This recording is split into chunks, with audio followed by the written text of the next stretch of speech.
ಈ ಕಡೆ ಬಾರೆ ಅಲ್ಲಿ ಬಂದತ್ತಲ್ಲಿ April fool. Hi all, welcome back to my channel. ಇದು ಬಂದು ಏಪ್ರಿಲ್ 1 ವ್ಲಾಗ್ ಆಗಿರುತ್ತೆ.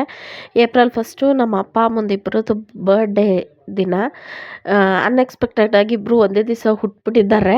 ಹಾಗಾಗಿ ಬರ್ಡೇ ಸೆಲೆಬ್ರೇಷನ್ ಸಾಯಂಕಾಲ ಇಟ್ಕೊಳ್ಳೋಣ ಅಂಥೇಳಿ ಅವ್ರಿಗಿಷ್ಟವಾಗಿದ್ದು ರೆಸಿಪೀಸ್ ಎಲ್ಲ ಏನೇನು ಬೇಕು ಅಂತ ಕೇಳಿಕೊಂಡು ಇವತ್ತು ಬೆಳಗ್ಗೆಯಿಂದಲೇ ಸ್ಟಾರ್ಟ್ ಮಾಡ್ಕೊಂಬಿಟ್ಟಿದ್ದೀವಿ ನಾವು. ಇವತ್ತು ಟಿಫನ್ಗೆ ಪೂರಿ ಮತ್ತು ಪನ್ನೀರ್ ಸಾಗು ಮಾಡ್ತಾಯಿದ್ದೀನಿ. ನಿಜವಾಗ್ಲೂ ಪನ್ನೀರ್ ಸಾಗು ಸಖತ್ತಾಗಿ ಬಂದಿತ್ತು, ರೆಸ್ಟೋರೆಂಟ್ ಸ್ಟೈಲಲ್ಲೇ. ಇನ್ನೊಂದು ಸತಿ ಆ ರೆಸಿಪಿ ಶೇರ್ ಮಾಡ್ತೀನಿ ನಿಮ್ಮ ಜೊತೆಗೆ. ಇನ್ನು ದೇವಸ್ಥಾನಕ್ಕೆ ಏನೋ ಹೋಗಿ ಬರಬೇಕು ಅಂತ ಹೇಳಿ ರೆಡಿ ಆಗ್ತಾಯಿದ್ರು ಅವ್ರು ಆ ಕಡೆ. ನಾನು ಈ ಕಡೆ ಪೂರಿ ಮತ್ತು ಟಿಫನ್ಗೆಲ್ಲ ರೆಡಿ ಮಾಡ್ಕೋತಾ ಇದ್ದೆ. ಇನ್ನು ದೇವಸ್ಥಾನಕ್ಕೆ ಹೋಗ್ಬೇಕು ಅಂದ್ಕೊಂಡ್ರು, ನೋಡಿದ್ರೆ ಟೈಮ್ ಆಗೋಗ್ಬಿಟ್ಟಿತ್ತು, 11 ಗಂಟೆ ಆಗೋಗಿತ್ತು. ಹಾಗಾಗಿ ಹೋಗಲಿಲ್ಲ. ಸಾಯಂಕಾಲ ಹೋದ್ರಾಯ್ತು ದೇವಸ್ಥಾನಕ್ಕೂ ಅಂತ ಹೇಳಿ ಬಿಟ್ಟರು. ಸಾಯಂಕಾಲನೂ ಹೋಗೋಕ್ಕಾಗಲಿಲ್ಲ, ಯಾಕಂತಂದರೆ ಶಾಪಿಂಗ್ ಬೇರೆ ಹೋಗಿದ್ವಲ್ಲ, ಸಾಕಾಗಿ ಬಂದಿತ್ತು ಅಂತ ಹೇಳಿ ಹೋಗಲೇ ಇಲ್ಲ ಅವ್ರು ಅವತ್ತೂ. ಇಲ್ಲೇ ಮನೇಲೇ ಪೂಜೆ ಮಾಡಿದ್ರು. ಇನ್ನು ಸ್ವೀಟ್ ಮಾಡೋಣ ಅಂದರೆ ಸ್ವೀಟು ಜಾಸ್ತಿ ಆಗಿಬಿಟ್ಟಿದೆ. ಈ ನಡುವೆ ಸ್ವೀಟ್ ಯಾರು ತಿನ್ನಲ್ಲ, ಬೇಡ ಸ್ಪೈಸಿಯಾಗಿ ಏನಾದರೂ ಮಾಡು ಅಂದರು. ಸೊ ಹಾಗಾಗಿ ಸ್ಪೈಸಿಯಾಗಿಯೇ ಎಲ್ಲ ಮಾಡ್ತಾಯಿದ್ವಿ. ಇನ್ನು ಅವರು ಸ್ವಲ್ಪ ಫೋಟೋಸ್ ಎಲ್ಲ ತೆಗಿಬೇಕು ಅಂತ ಹೇಳಿ ಒಬ್ಬರೇ ರೆಡಿ ಆಗ್ತಾಯಿದ್ರು. ಇನ್ನು ನಾನು ಈ ಕಡೆ ರೆಡಿ ಮಾಡ್ಕೋತಾ ಇದ್ದೆ, ನಮ್ಮ ತಂಗಿ ಸ್ವಲ್ಪ ವೀಡಿಯೋ ಮಾಡಿಕೊಡ್ತಾಯಿದ್ಲು ನನಗೆ. ಹಾಗಾಗಿ ಇನ್ನು ಶಾಪಿಂಗ್ ಹೋಗೋಣ ಅಂತ ಹೇಳಿ ರೆಡಿ ಆಗ್ತಾಯಿದ್ವಾ. ಅಜ್ಜಿ ಬರಲ್ಲಂತೆ ನೋಡು ಅಂತ ಹೇಳ್ತಾ ಇದ್ದೆ ನನ್ನ ಮಗಳಿಗೆ. ಅವಳು ಸ್ವಲ್ಪ ಮೇಕಪ್ ಮಾಡ್ತಾಯಿದ್ದಾಳೆ ನಮ್ಮ ಅಮ್ಮನಿಗೆ, ನೋಡಿ ಹೇಗೆ ಮಾಡ್ತಾಯಿದ್ದಾಳೆ ಅಂತ. ಅಜ್ಜಿಗೆ ಮೇಕಪ್ ಏನದು ಹಚ್ಚೋದು? ಲಿಪ್ಟಿಕ್.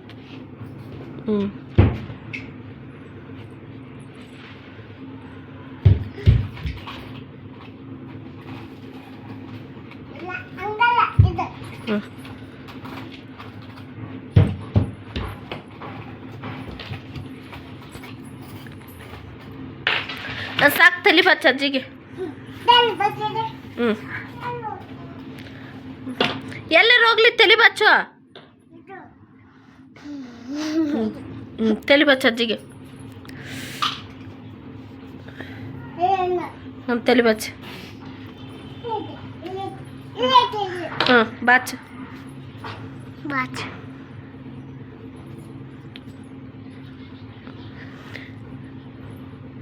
ಕೈಯಲ್ಲಿ ಬಾಸ್ತಾರನ? ಕೈಯಲ್ಲಿ ಮಾತಾಡೋದು, ಬಾಚಿಂಗ್ ಕಲೆ ಮಾತಾಡೋದು. ಸುಮ್ಮನೆ ಏನು ಮಾಡ್ತಾವ ನೋಡೋಣ.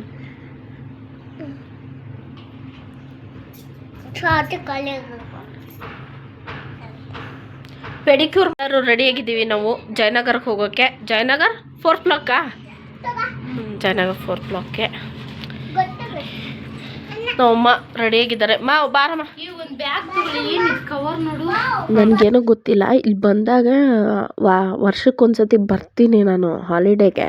ಇಲ್ಲ ಏನಾದರೂ ಈ ಥರ ಸಮ್ಮರ್ ವೆಕೇಷನ್ಗೆ, ದಸರಾ ವೆಕೇಷನ್ಗೆ ಬಂದಾಗ ಜಯನಗರಕ್ಕೆ ಹೋಗಿ ಸ್ವಲ್ಪ ಶಾಪಿಂಗ್ ಮಾಡ್ಕೊಂಬಂದ್ರೇ ಸಮಾಧಾನ ನನಗೆ. ಅದು ಏನಂತ ಗೊತ್ತಿಲ್ಲ. ಅಂದರೆ ಸ್ವಲ್ಪ ಬಟ್ಟೆ ಎಲ್ಲ ಚೀಪ್ ಆ್ಯಂಡ್ ಬೆಸ್ಟ್ ಇರುತ್ತೆ. ಆಮೇಲೆ ಬ್ಯಾಗ್ಸ್ ಎಲ್ಲ ಚೆನ್ನಾಗಿರುತ್ತೆ. ನನಗೆ ಬ್ಯಾಗ್ ಕ್ರೇಜ್ ಜಾಸ್ತಿ. ಹಾಗಾಗಿ ಸ್ವಲ್ಪ ಹೋಗಿ ಶಾಪ್ ಮಾಡ್ಕೊಂಬರೋಣ ಅಂತ ಹೇಳಿ ಅಂದ್ಕೊಂಡ್ವಿ.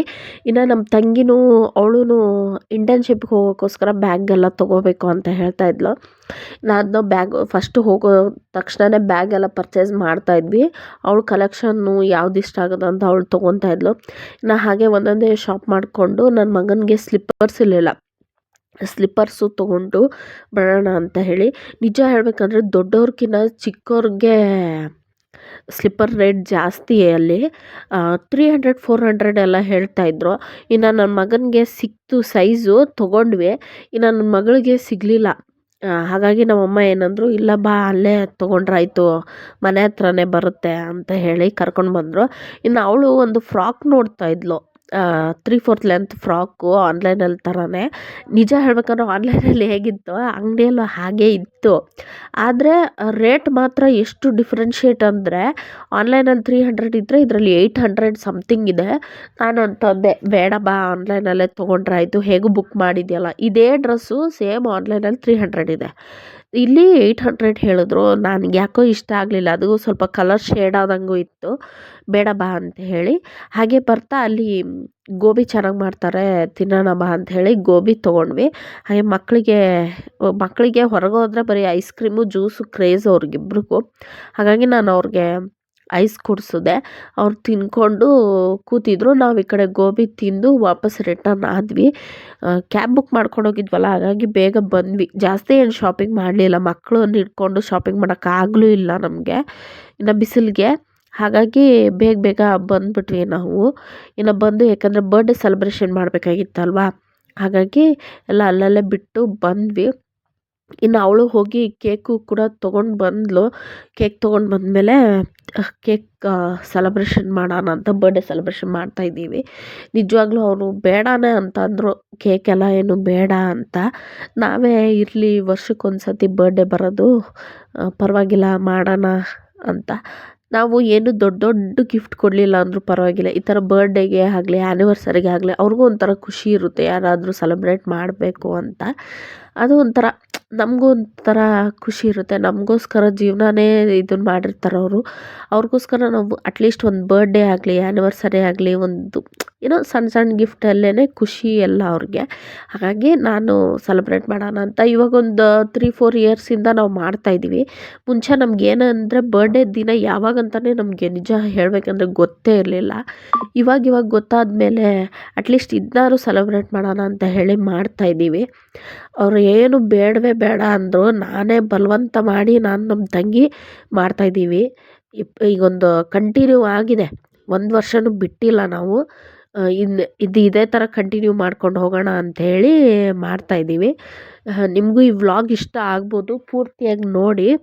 ಇನ್ನು ಇದೆಲ್ಲ ಆದಮೇಲೆ ಇದರಲ್ಲೇ 200 ಸೆಲೆಬ್ರೇಷನ್ ಕೂಡ ಮಾಡೋಣ ಅಂತ ಹೇಳಿ ಮಾಡ್ತಾಯಿದ್ದೀನಿ ನಾನು. ನಿಜವಾಗ್ಲೂ ನನ್ನ ಚಾನಲ್ಗೆ 200 ಸಬ್ಸ್ಕ್ರೈಬರ್ಸ್ ಆಗಿದ್ದೀರಾ. ಹಾಗಾಗಿ ನನಗೆ ತುಂಬ ಖುಷಿಯಾಗಿದೆ.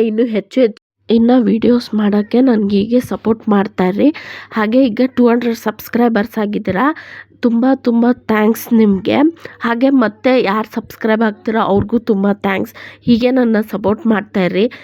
ನಾನು ಆ್ಯಕ್ಚುಲಿ ಹೇಳಬೇಕಂದ್ರೆ ನಂಗೆ ಯೂಟ್ಯೂಬ್ ಮಾಡೋ ಐಡಿಯಾನೇ ಇರಲಿಲ್ಲ. ಇದು ಬಂದು ನನ್ನ ಹಸ್ಬೆಂಡ್ದು ಒಪಿನಿಯನ್ನು, ನೀನು ಯಾಕೆ ಯೂಟ್ಯೂಬ್ ಚಾನಲ್ ಸ್ಟಾರ್ಟ್ ಮಾಡಬಾರ್ದು ಅಂತ ಹೇಳಿ. ಇಷ್ಟು 1 ವರ್ಷದಿಂದ ವೀಡಿಯೋ ಅವಾಗ ಹಾಕ್ತಾ ಇರೋದಕ್ಕೆ ನೀವು ನೋಡ್ತಾ ಇದ್ದೀರಾ, ಆಮೇಲೆ ಸಪೋರ್ಟ್ ಮಾಡ್ತಾಯಿದ್ದೀರಾ, ಕಮೆಂಟ್ಗಳು ಮಾಡ್ತಾಯಿದ್ದೀರಾ. ಹಾಗೆ ನಿಮಗೆ ಮುಂದೆ ದಿನಗಳಲ್ಲಿ ಯಾವ ಥರ ವೀಡಿಯೋಸ್ ಬೇಕು, ಪ್ರ್ಯಾಂಕ್ ವೀಡಿಯೋಸ್ ಆಗಲಿ, ಈ ಥರ ಕ್ಲೀನಿಂಗ್ ವೀಡಿಯೋಸ್ ಆಗಲಿ, ಯಾವ ಥರ ವೀಡಿಯೋಸ್ ಬೇಕು ಅಂತ ಕಮೆಂಟ್ ಸೆಕ್ಷನಲ್ಲಿ ಕಮೆಂಟ್ ಮಾಡಿದರೆ ನಾನು ಆ ಥರ ವೀಡಿಯೋಸ್ ಮಾಡೋಕ್ಕೆ ಟ್ರೈ ಮಾಡ್ತೀನಿ. ಹಾಗೆ ನಿಮ್ಮ ಸಪೋರ್ಟ್ ಹೀಗೆ ಇರಲಿ ಯಾವಾಗಲೂ ನನ್ನ ಜೊತೆಗೆ. ಹಾಗೆ ಹೆಚ್ಚು ಸಬ್ಸ್ಕ್ರೈಬರ್ ಆದಂಗೆ ನಾನು ಹೀಗೆ ಸೆಲೆಬ್ರೇಷನ್ಗಳು ಮಾಡ್ತಾಯಿರ್ತೀನಿ. ನೋಡ್ತಾಯಿರಿ, ಎಂಜಾಯ್ ಮಾಡ್ತಾಯಿರಿ.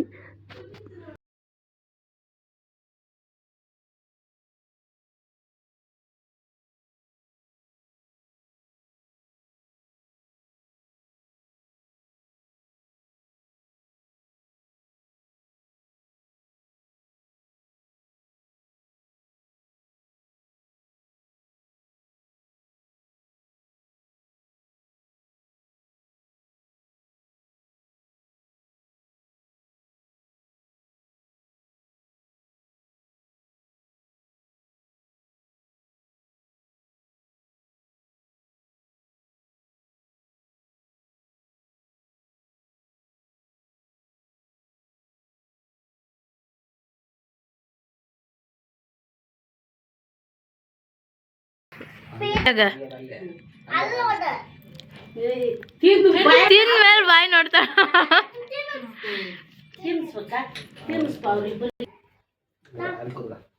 ಈಗ ನನ್ನ ಚಾನಲ್ಗೆ 200 ಸಬ್ಸ್ಕ್ರೈಬರ್ ಆಗಿದ್ದಾರೆ. ಸೊ ಹಾಗಾಗಿ ಇದೇ ಸೆಲೆಬ್ರೇಷನಲ್ಲಿ ಯಾರ್ಯಾರು ಸಬ್ಸ್ಕ್ರೈಬ್ ಆಗಿದ್ದಾರೋ ಅವ್ರಿಗೆಲ್ಲರಿಗೂ ಥ್ಯಾಂಕ್ ಯು ಫಾರ್ ವಾಚಿಂಗ್ ನಮ್ಮ ಚಾನಲ್ಗೆ. ಹಾಗಾಗಿ ಅವ್ರಿಗೆಲ್ಲರಿಗೂ ಕೇಕ್ ಕೊಡ್ತಾಯಿದ್ದೀನಿ, ಇಲ್ಲಿಂದನೇ ತಿನ್ಬಿಡಿ. ಆಮೇಲೆ ಇನ್ನೂ ಹೆಚ್ಚು ಸಬ್ಸ್ಕ್ರೈಬರ್ ಆಗಿ ಇನ್ನೂ ಹೆಚ್ಚು ವೀಡಿಯೋಸ್ ಮಾಡೋಕ್ಕೆ ಒಂದು ಮೋಟಿವೇಶನ್ ಆಗುತ್ತೆ ನಮಗೆ. Thank you for supporting.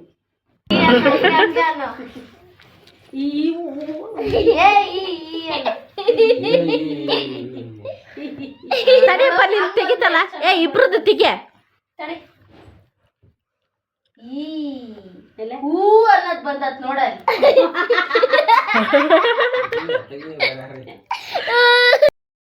ನಮ್ಮಮ್ಮ ಅಂತ ಇದ್ರು ಈ ಸತಿ ಎರಡೆರಡು ಸೀರೆ ಕೊಡಿಸ್ಬಿಟ್ಟಿದ್ದೀರಾ ನೀವು, ಹಾಗಾಗಿ ಇಬ್ರಿಗೂ ಬೇಜಾರಾಗಬಾರ್ದು ಅಂತ ಉಟ್ಕೋತಾ ಇದ್ದೀನಿ ಅಂತ ಹೇಳಿ.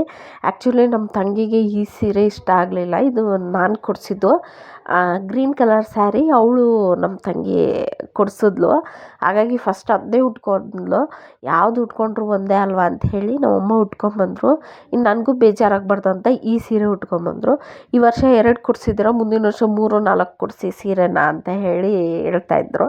ಅದನ್ನೇ ತಮಾಷೆ ಮಾಡ್ಕೊಂಡು ನಿಂತ್ಕೊಂಡಿದ್ವಿ. ಇನ್ನು ಫೋಟೋಶೂಟು 2 ಸ್ಯಾರಿಯಲ್ಲಿ ಫೋಟೋಶೂಟ್ ತೆಗೆಸ್ಬಿಟ್ಟು ಫ್ರೇಮ್ ಮಾಡ್ಸೋಣ ಅಂತ ಹೇಳಿ ಐಡಿಯಾದಲ್ಲಿದ್ದೀವಿ. ಹಾಗಾಗಿ ಫೋಟೋಸ್ ಎಲ್ಲ ತಗೋತಾ ಇದ್ರು. ಇನ್ನು ಈ ವಿಡಿಯೋ ಇಷ್ಟ ಆದಲ್ಲಿ ಲೈಕ್ ಮಾಡಿ, ಶೇರ್ ಮಾಡಿ, ಕಮೆಂಟ್ ಮಾಡಿ, ಹಾಗೆ ಸಬ್ಸ್ಕ್ರೈಬ್ ಮಾಡ್ಕೊಳ್ಳೋದು ಮಾತ್ರ ಮರಿಬೇಡಿ. Thank you for watching.